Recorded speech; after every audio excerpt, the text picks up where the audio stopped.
Have you ever given so much of yourself that by the end of the day you feel numb, a bit resentful, or secretly hoping someone will tell you what to do because you have nothing left? You love deeply, you care fiercely, and yet part of you wonders, if I stop saying yes, will everything fall apart? And maybe on top of that, you feel guilty for even thinking that.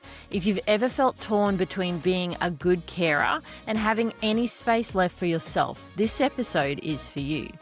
Today, we're talking about soft hearts and strong edges, how to hold deep compassion for the people you love while also holding boundaries that keep you well. By the end of our time together, you'll have a simple way to notice where you might be giving too much or too little. Some gentle phrases you can use with family, friends, professionals, and with yourself, and a short weekly ritual to keep your empathy and self-care in better balance. Welcome to Radiant Moments Caregiver Oasis. I'm Michelle from J&B Inspired. Our mission here is to support caregivers like you to find strength, balance, and purpose.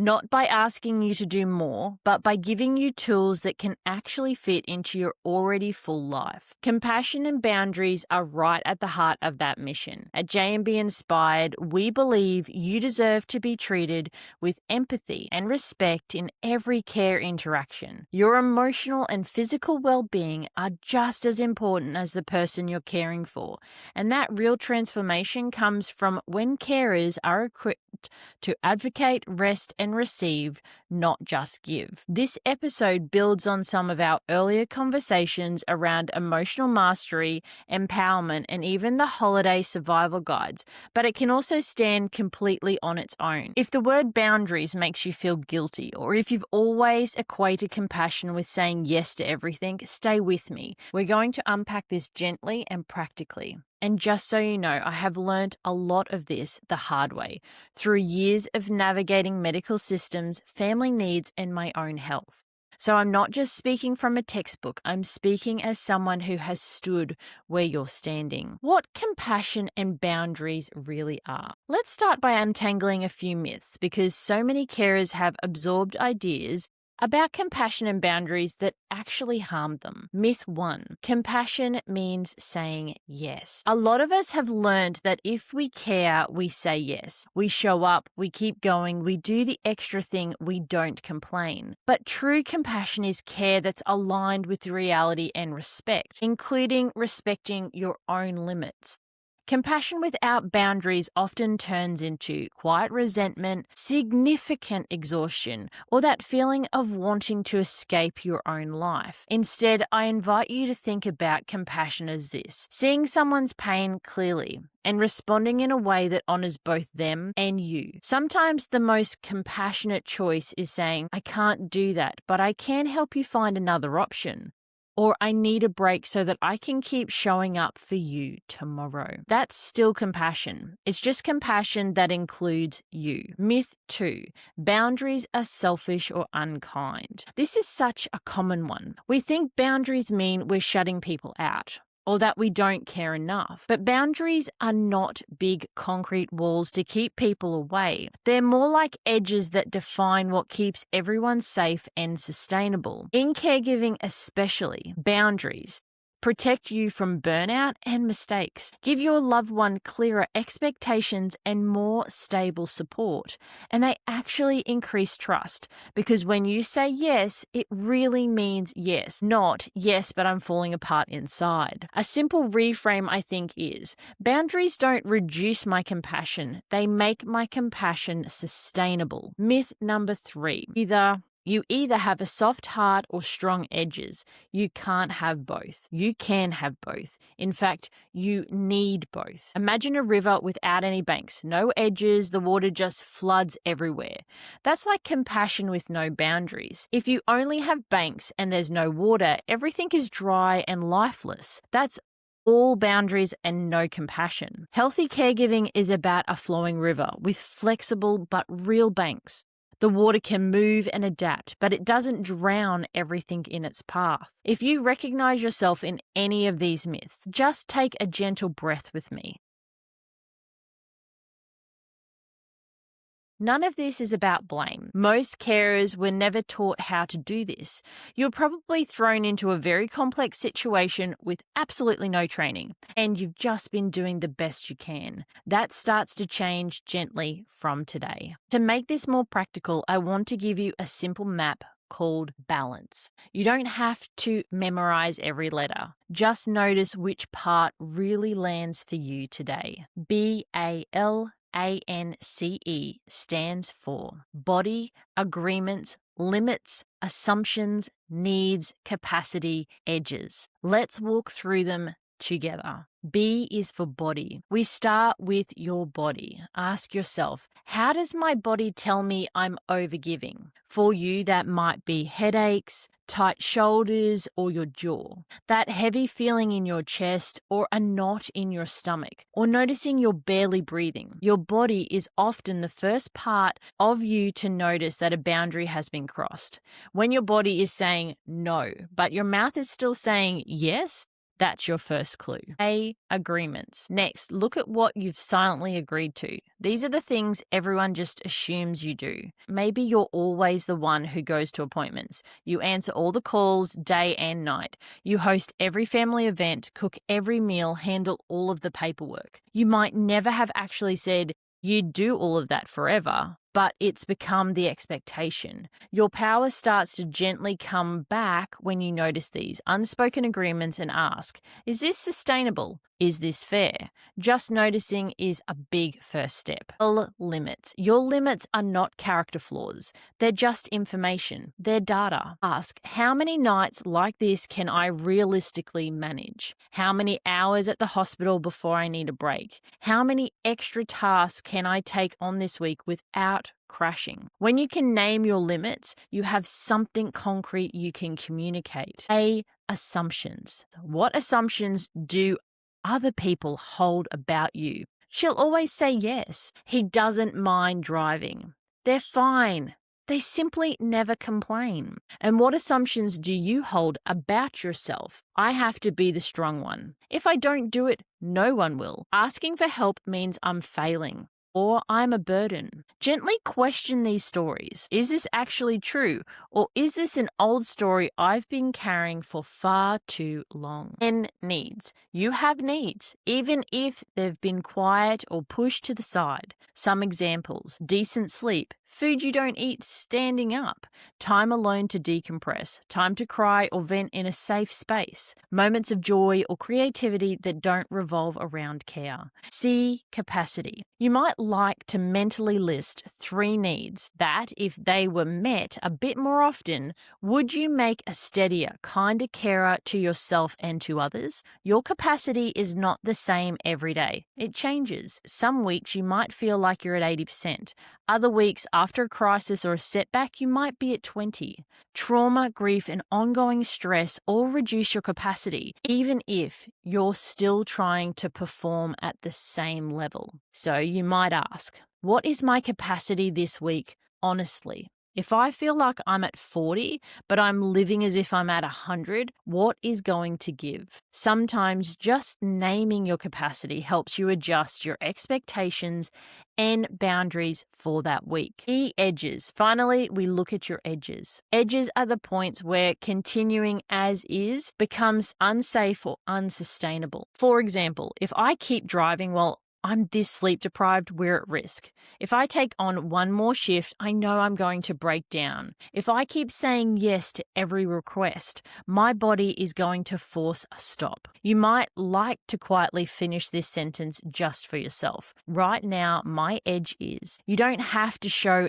anyone that sentence. It can just be your private truth right now. You don't need to work through all of balance at once. Even noticing one area, maybe how your body speaks or the old assumptions you're holding, can start to shift how you respond. Now let's turn this into words. I'm not going to give you a script to memorize. That's not how real conversations work.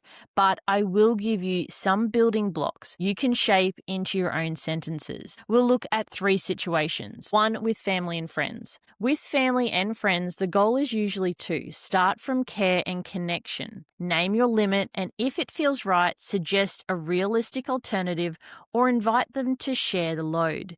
You might include pieces like, I love you and I care about you, Mum. Right now, I'm at my limit with what I can manage safely. What if changing an old pattern, for example, you've always done Christmas or you've always been the one staying overnight in hospital? It can help to acknowledge the past. In the past, I've always done this. Then name your reality. I can't keep doing that without burning out.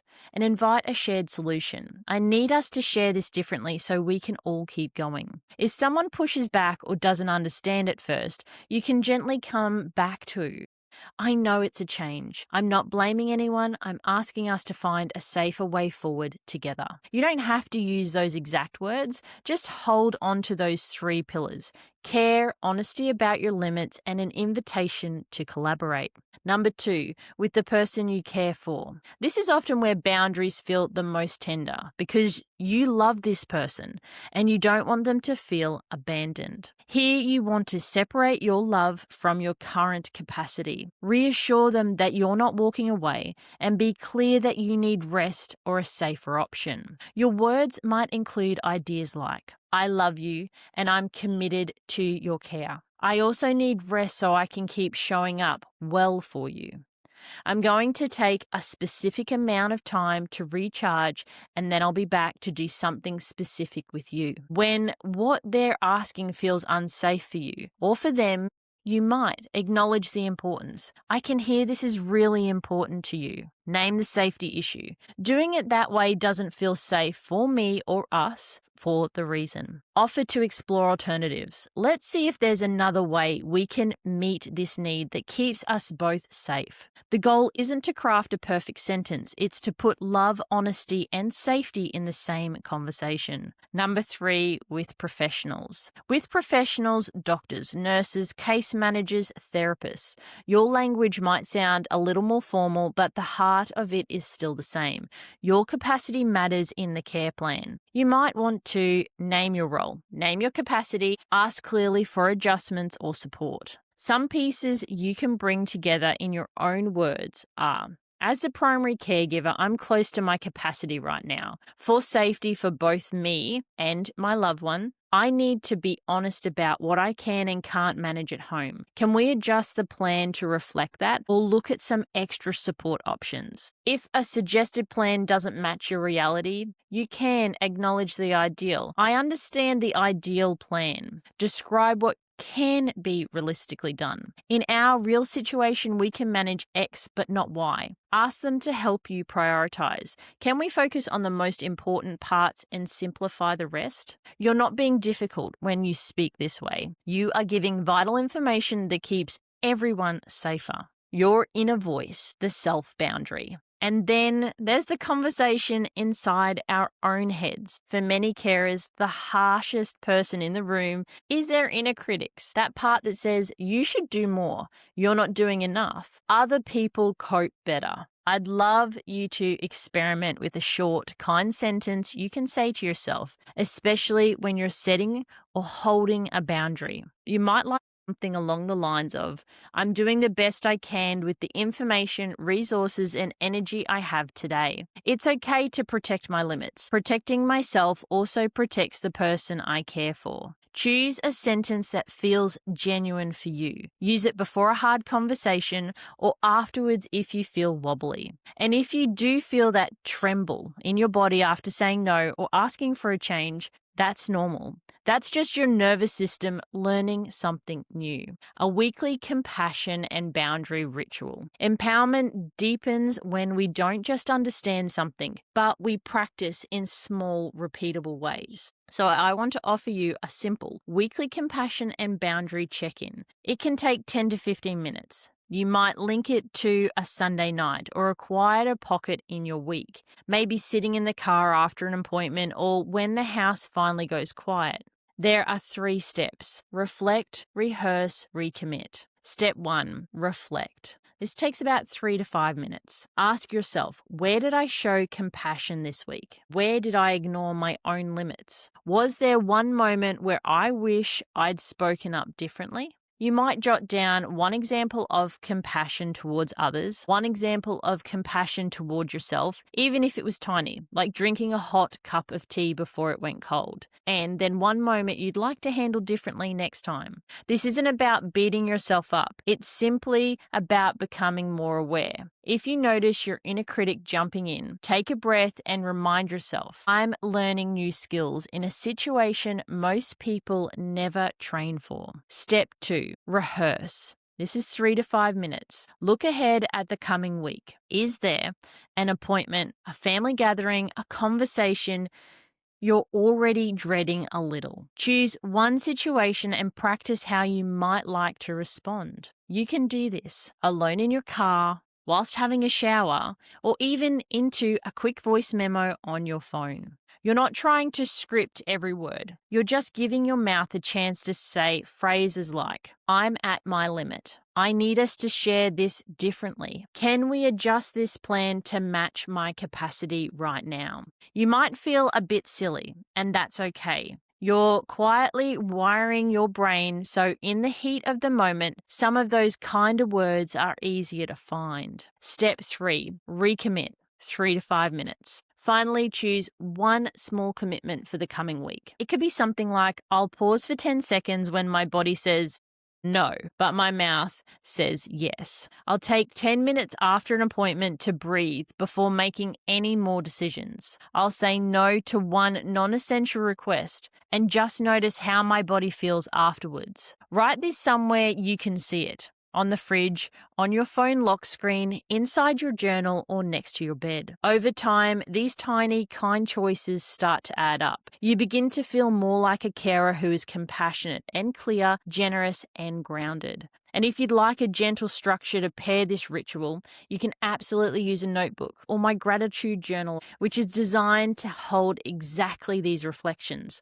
I'll pop a link to that in the show notes. As we close today, I really want you to hear this. Your compassion is a gift. It is not a resource for others to endlessly drain. Your boundaries are not barriers to love. They are the shape that keeps love alive. If you remember only one phrase for this episode, let it be soft heart, strong edges. Here's your gentle challenge for this week. Notice one moment where your body says no while your mouth is about to say yes. Pause, even just for 10 seconds, and ask yourself, what would a kind boundary look like here? And try using one of the phrases we talked about today, even if your voice shakes a little when you say it. In the show notes, you'll find a summary of the balance map, BALANCE.